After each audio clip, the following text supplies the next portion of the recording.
Today we are going to be beginning our STAR test review. This is a review specifically for formative number 2 over graphing linear equations and inequalities.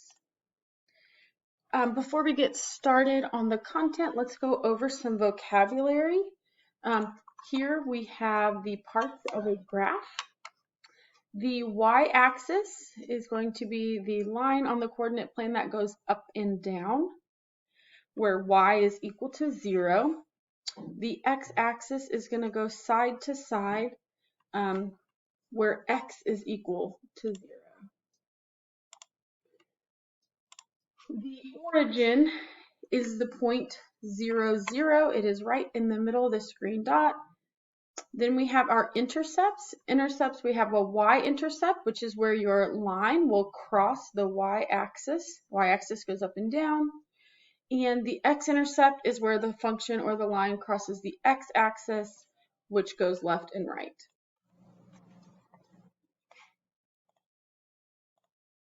Okay, so now today's objective, we're going to work on two standards, A3C and A3D. So we are going to review how to graph linear equations and inequalities so that we can find solutions and solution sets. I'll know I've got it when I understand how to convert between forms to graph linear equations and linear inequalities. So a little review for slope-intercept form. Slope-intercept form is in the form y equals m times x plus b. The m is going to be your slope or rise over run. B is going to be your y-intercept. B can be positive or negative. If you're adding the b value, in this case plus 2, that would be a y-intercept at positive 2, up here, this pink dot. If you were to subtract it, we would have a negative y-intercept.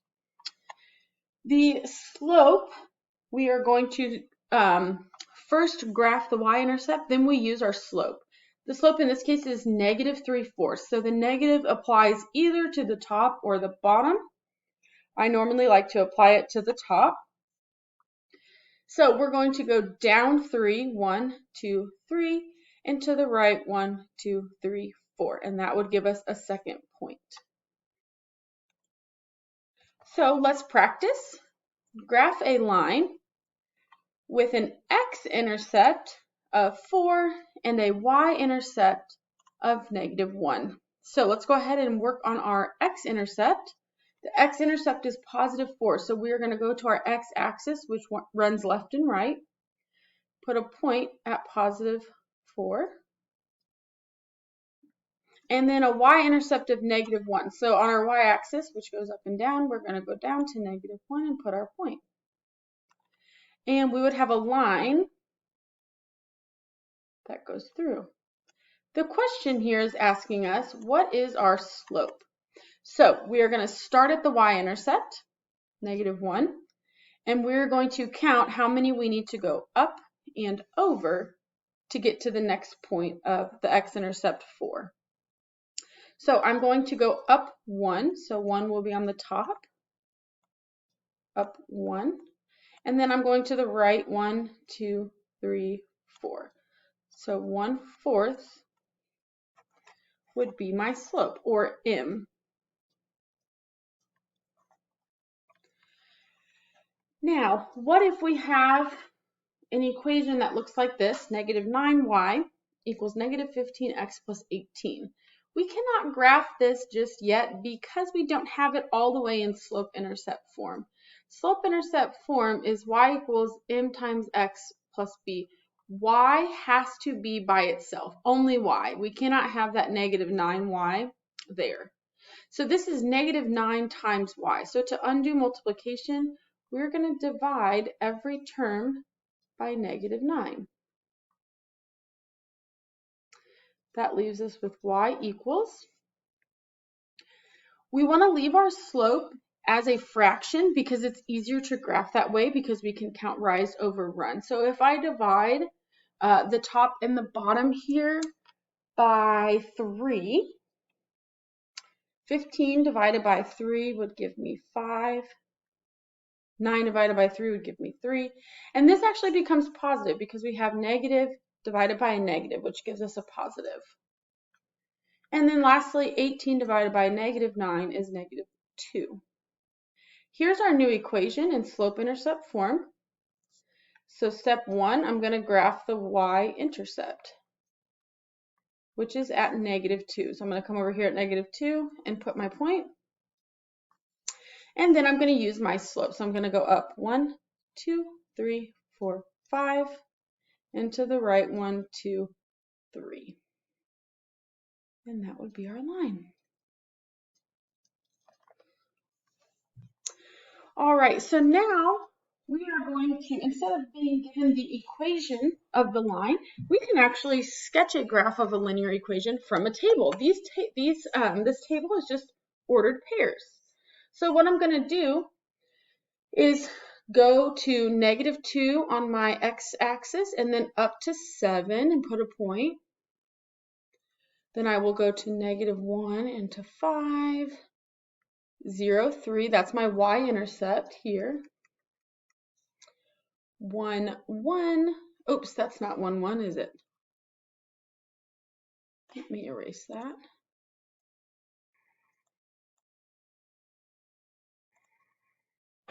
Okay, let's try that again. 1, 1. Where's my pen? There we go. 1, 1. And then 2, negative 1. Don't know why my pen is being silly.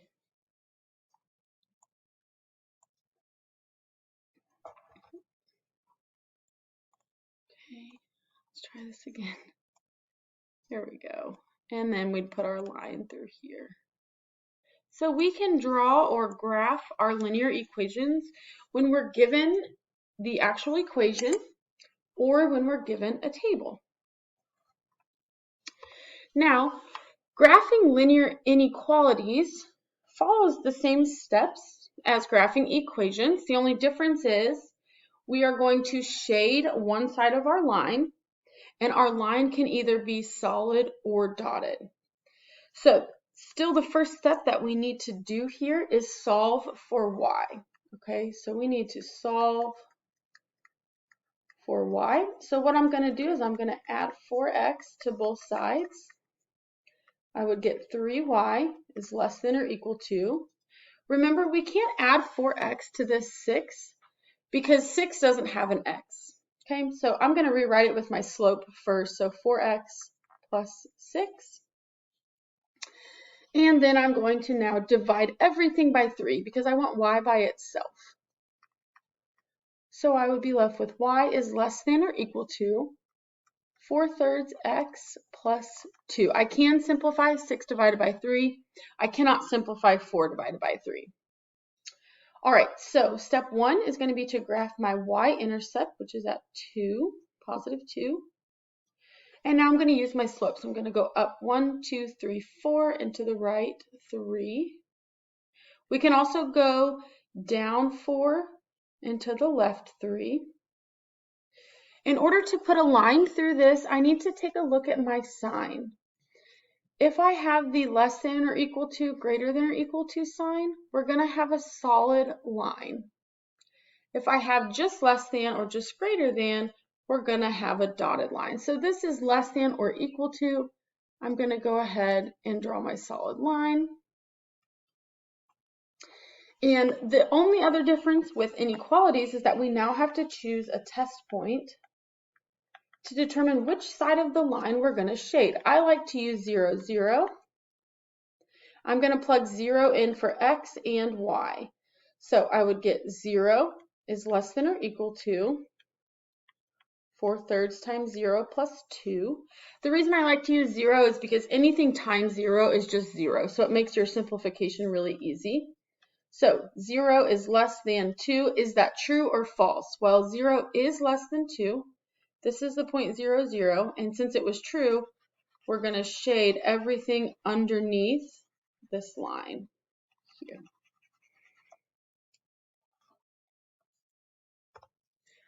All right, so now we're going to write the inequality from the graph. So this is a little bit different. Now we're going to work backwards.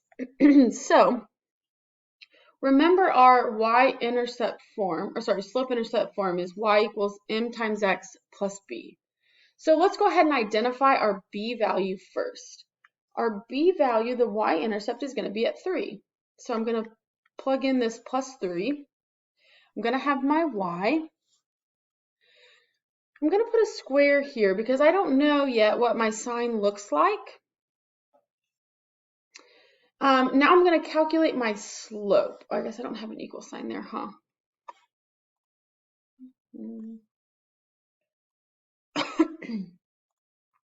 So my slope, if I start at my y-intercept and go to a next pretty point, I'm going to call this the next pretty point, I would go down 3, so negative 3 on top, and then to the right 1, so negative 3 over 1 x. Or you could just have negative 3x. All right, I've got to figure out, is my y value going to be less than, greater than, less than or equal to, greater than or equal to? Well, because this is a dotted line, I know that it's not going to be any of the ones that have the equal to sign. So let's go ahead and take our test point, take a test point, 0, 0, and let's plug it in. So 0, 3 times 0 plus 3. So because 0 is in the shaded region, this light purple region, we want a true statement. So now I'm going to ask myself, is 0 less than 3 or is 0 greater than 3? Which one of them is a true statement? This is the true statement.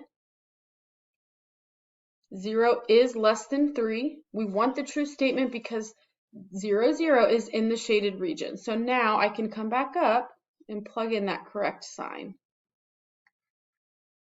So the inequality that is graphed here is y is less than negative 3x plus 3.